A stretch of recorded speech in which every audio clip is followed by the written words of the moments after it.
माध्यमातून आपली वेगळी ओळख निर्माण केली आहे स्वतःच्या हिमतीवरती। सन्माननीय आशाताई बुचकेंसाठी जोरदार टाळ्या।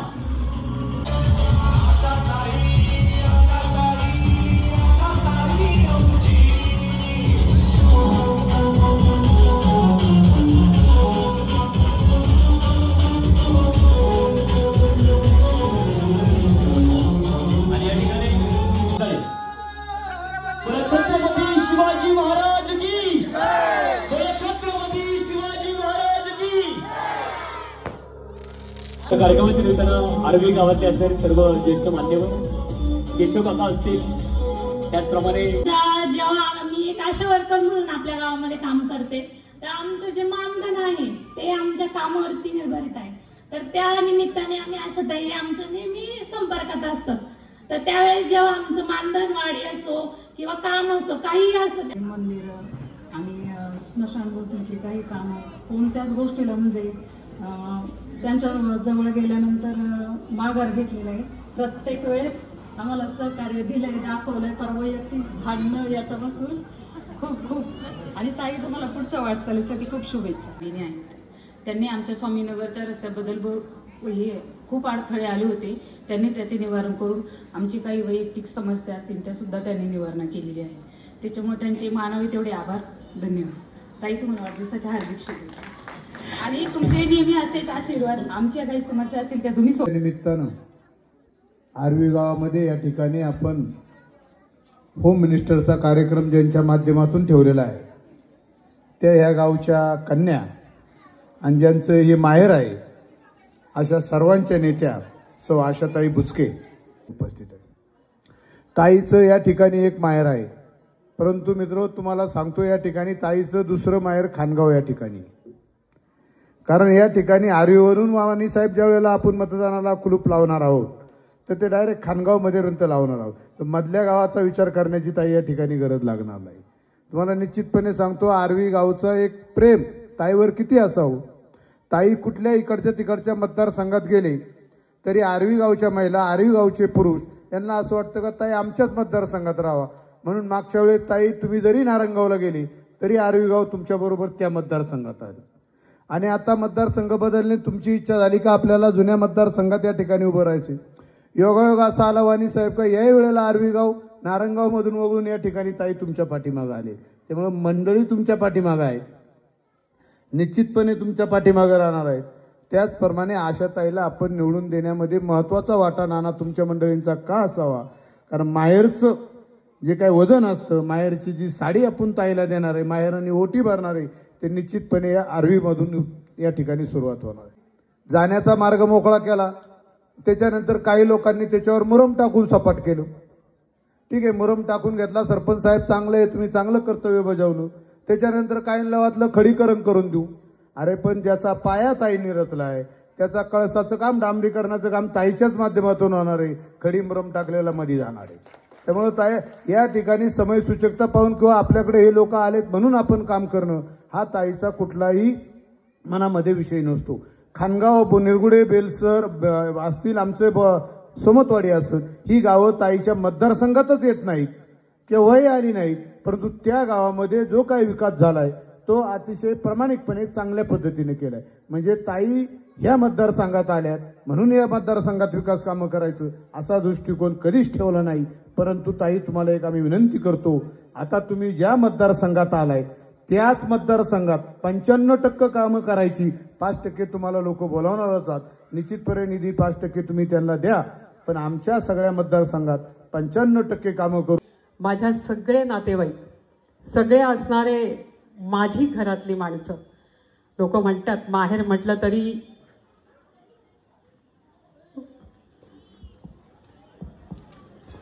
मी स्वतः सांगून गेली रात्रीची का हा रस्ता मी करणार गावडे मळ्यातला, पण तुम्ही त्याला निवडून द्या।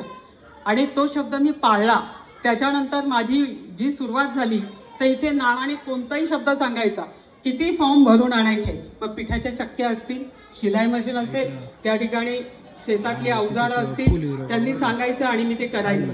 आणि म्हणून या ठिकाणी विकास करत असताना कितीही झालं तरी माणूस खोरं आपल्याकडे ओढतो, म्हणजे माहेरकडची ओढ जादा असते। आणि म्हणून या ठिकाणी या वेळेला जेव्हा माझ्या लक्षात आलं, जेव्हा माझ्याकडे सगळे सरपंच भेटायला आणि म्हणाले की ताई तुम्ही आता आपल्या मतदारसंघात या, आता नारायणगाव वारुवडीचा खूप विकास केला, आता आपल्या मतदारसंघात या म्हणजे आम्हाला सगळ्यांना बरं वाटेल. आणि म्हणून 13 सरपंच ते होते. पण वाटतो मी तालुका नाही, जिल्हा नाही, महाराष्ट्र फिरते, परंतु जो गोडवा, जे प्रेम, जो जिव्हाळा, जो माहेरी असतो तो जगाच्या पाठीवर कुठेच नसतो. आणि म्हणून आज शेवटचं गाव मी माहेर घेते. आज 26 गावं आहेत या मतदारसंघामध्ये आणि 26 गावांमध्ये एकही गाव असं नाही राहिलं की जिथे मी गेली नाहीये. पण सगळ्यात शेवटी कोजागिरीच्या दिवशी तुम्हाला भेटायला आलेली आहे. कारण माझं आहे ना, माझं हक्काचं आहे, माझा वाटा आहे, माझी ओटी भरणार आहेत आणि माझ्या माहेरी मला काही कमी पडू देणार नाही. कारण त्यांच्या लेकीला जे संस्कार झालेले आहेत ते साधू महाराज वायकर, आरी गुंजावाडी आपण एक म्हणतो, त्याचप्रमाणे कोंडाजी बाबा डेरे यांच्या गावची मी सून तुम्ही मला केलं. परंतु ती भगवी पताका घेऊन संपूर्ण महाराष्ट्रात आज तुमच्या लेकीचं नाव होत आहे आणि ते फक्त तुमच्या आशीर्वादांमुळे, तुमच्या शुभेच्छा आहेत म्हणून. आणि म्हणून आज या ठिकाणी सांगितलं गांधळे साहेबांनी की त्यांचं गाव मी दत्तक घेतलं, पण त्यांचं गाव या महाराष्ट्रात कोणत्याच नेत्याने गाव दत्तक घेऊन परत लोकार्पण केलं नाही. पण तुमची लेक, तिला काय बंधनकारक नव्हतं, जिल्हा परिषद सदस्याला गाव घ्यायचं नव्हतं. प्रत्येक ठिकाणी माझी बरोबरी आमदार खासदारांबरोबर केली जाते, पण त्यांना पुरून उरून प्रत्येक गावात इथे कामाची यादी काढा. नाना 10 वर्ष निरगुडे आपल्याकडे आलं. ही तिन्ही गावचे सरपंच माझे आहेत, म्हणजे 16 झाले. 16 सरपंचांचा पाठिंबा घेऊन तुमची लेक निर्णय घेऊन घेतला लगेच, काही हो उभं राहायचं आपल्या जुन्या मतदारसंघातच. कारण हे घरचं माहेर इथे, सासर इथे, मग इथेच उभं राहायचं. आणि तो निर्णय झाल्यानंतर मी सुरुवात केली.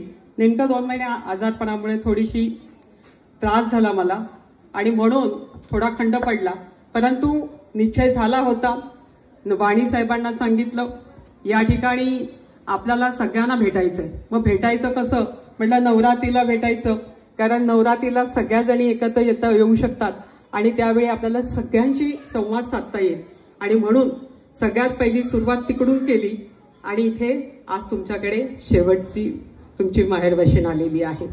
मला एकच सांगायचंय की 2002ला उभी राहिली तेव्हा पण मी पिंपळगावमध्ये सांगितलं होतं, लेक लायक असेल तर रोटी भरा, नसेल लायकीचे तर भरू नका. कारण त्या काळात तो कोणाचंच काही चालत नव्हतं, सगळीकडे वेगळी परिस्थिती होती. पण तरी सुद्धा महिला मला आतमध्ये घेऊन वाणी मळ्यात तर यांच्या म्हणायच्या, तुम्ही काळजी करू नका, ते पुरुष कुठेही जाओ पण आम्ही तुमच्या बरोबर आहोत.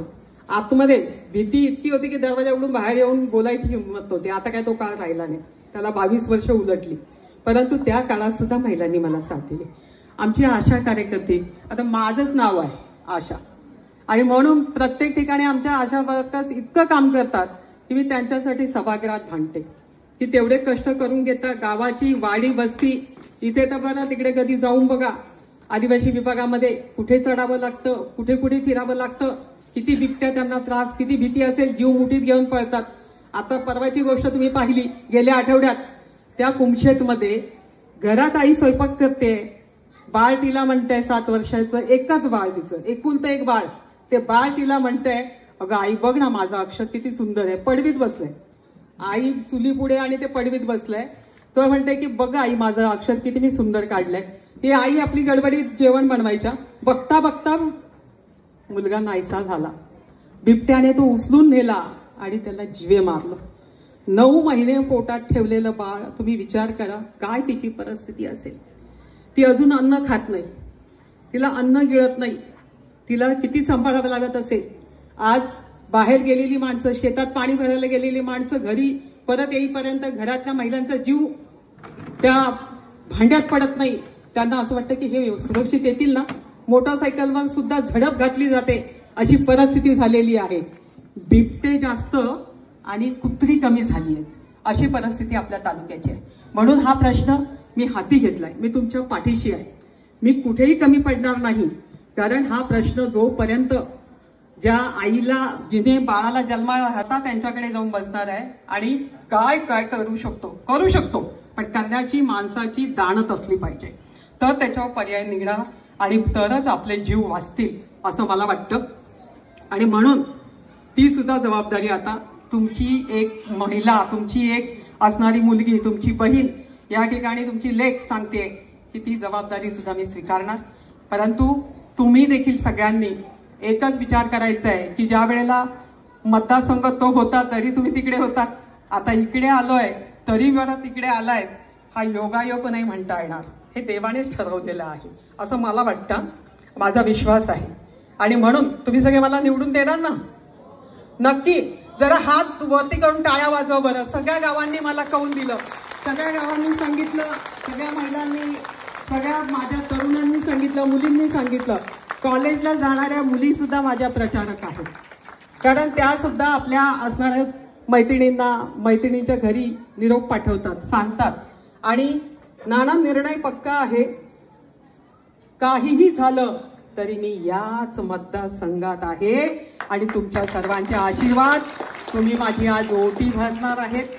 उद्याच्या येणाऱ्या निवडणुकीच्या तारखेला तुम्ही माझी ओट मतदान करून ओटी भरणार आहात. आणि मी ती 5 वर्ष मी निर्णय घेतलेला आहे की 95% इथे सांगितलं ना की 95% कामं आता याच मतदारसंघात व्हावी. गांजळे म्हणाले मगाशी, होय आता तालुकाभर नाही भटकायचं, आता फक्त आपला मतदारसंघ टार्गेट करायचा. आपल्या मतदारसंघात कुठलंच काम नाही राहिलं पाहिजे, अशा पद्धतीने विकास करायचा. जर तालुक्याची 184 गावं तुमची ताई सांभाळू शकते, तर नुसतं मतदारसंघ सांभाळायचं ठरवलं तर ती काय करू शकत नाही. कारण तुमची कारभारीनच तुम्ही अशी बनवली आहे, तिला संस्कारच असे दिलेले आहेत का कुठून निधी आणायचा, कसा आणायचा आणि कसं लोकांना समाधान द्यायचं. कोणत्याही समस्या असो, जसं माझ्या आशा वर्करांच्या शिक्षकांचे पगार वेळेवर झाले नाही ना, तर ते लगेच माझ्याकडे येतात आणि सांगतात ताई पगार नाही हो, पगार नाही. मी म्हटलं ठीक आहे ना, 4-5 दिवसच जास्त झाले. हो असं काय करताय, बँकेत आम्ही लोन काढलेले आहेत, तिथे आमचं व्याज वाढतंय का, लगेच आपण त्यांना चाप लावायचा. पंचायत समितीमधून जर 26ला 25ला जर इथून तर डाटा गेला तरच तिथून जिल्हा परिषदेतून पगार वेळेत होतो. तो जर लेट झाला तर तिथून पगार निघायला उशीर होतो. या सगळ्या गोष्टी अगदी गावोगावी उपकेंद्रांपासून तर तिथे असणाऱ्या नर्सपासून तिथे असणाऱ्या औषधांपासून सगळ्याची काळजी तुमची ताई घेते, तुमची लेक घेते. आता तुम्हाला तिची एकदाच काळजी घेतली की 5 वर्ष आणि माझी शेवटची निवडणूक जिल्हा परिषदेची आहे, एवढं लक्षात ठेवा. आणि म्हणून पाचव्यांदा तुमची लेख सलग या महाराष्ट्रात आजपर्यंत कोणी आलं नाही. नाना आता ही शेवटचा स्ट्रोक कसा लावायचा, कसा मारायचा तुम्ही सगळ्यांनी ठरवायचं. कारण तुमचं नाव इतकं उंचीवर जाणार आहे की 5व्यांदा सलग निवडून येणारी महिला म्हणून महाराष्ट्रात माझ्याकडे गिनीज बुक ऑफ रेकॉर्ड होईल. आणि तुमचं आरवी आणि बुचकेवाडी कुठे पोहोचेल ह्याचा विचार करा. पण तुम्हाला माहिती आहे ना, मंगल बांधायला आला की कसा करत असतो, गावड्याची पोरगी. तो मला कधी सभागृहात पण असं बोलत नाही बुचकेताई, गावड्याची पोरगीच म्हणतो. आणि म्हणून हा माझ्या आरवीकरांचा अभिमान आहे, स्वाभिमान आहे. आणि तुम्ही सगळेजण मला आशीर्वाद देणार हा माझा विश्वास आहे. म्हणून या ठिकाणी आज कोजागिरीच्या शुभेच्छा तुम्हाला देते.